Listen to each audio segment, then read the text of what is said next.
Hi, I'm Jack Cush, Executive Editor of Rheumnow.com. We just finished Rheumatology Roundup 2016 here at the ACR convention in Washington, D.C.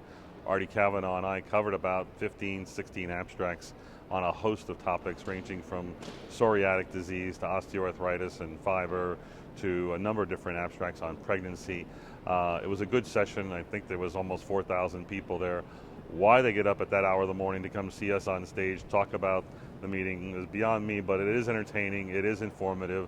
I'll give you a preview of a few things that we talked about.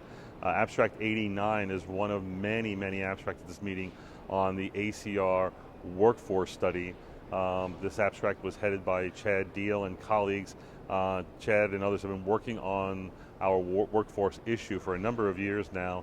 And it's really quite amazing what's going on, what's going to happen. Chad says that we're about to hit a tsunami of retirement. All these old white guys are going to go into retirement, leaving all the millennials and Gen Xers who want to work less and have lifestyle take care of an expanding number of people with rheumatic problems. It's going to be a major problem.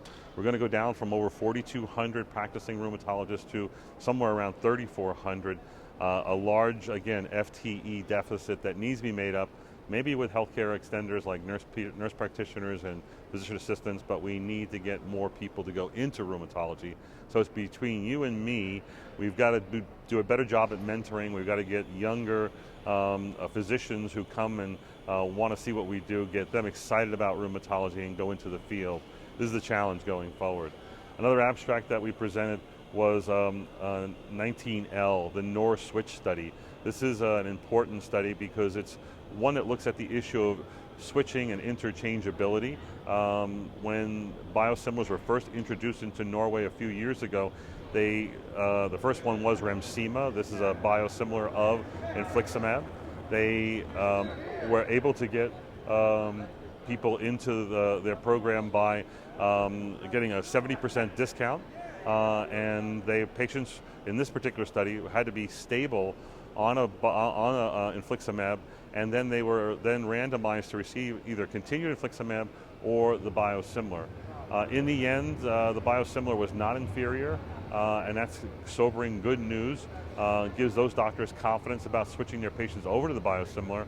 But again, they're motivated by also a very good cost differential. We're about to hit the same problem here in the United States, but the cost savings is not going to be as much. And when you look at the data, it's not quite as simple that it's not inferior.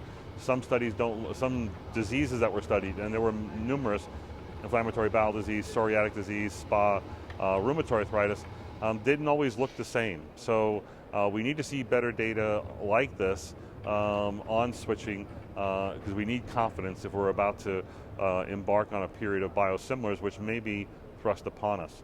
And lastly was a nice study, abstract number 3006. It's about gamma interferon and the macrophage activation syndrome.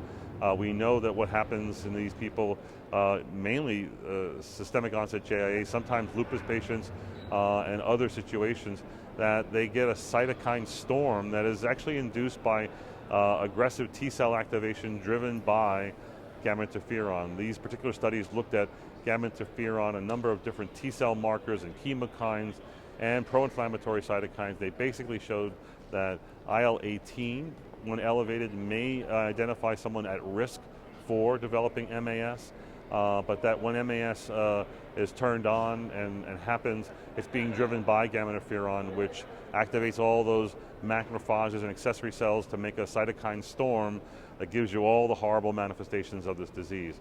An interesting abstract that tells us about the pathogenesis of this particular disorder and maybe how to better treat it in the future. Well, that's it for today. Tune into Rheumnow for more news and videos. We'll see you at next year's ACR.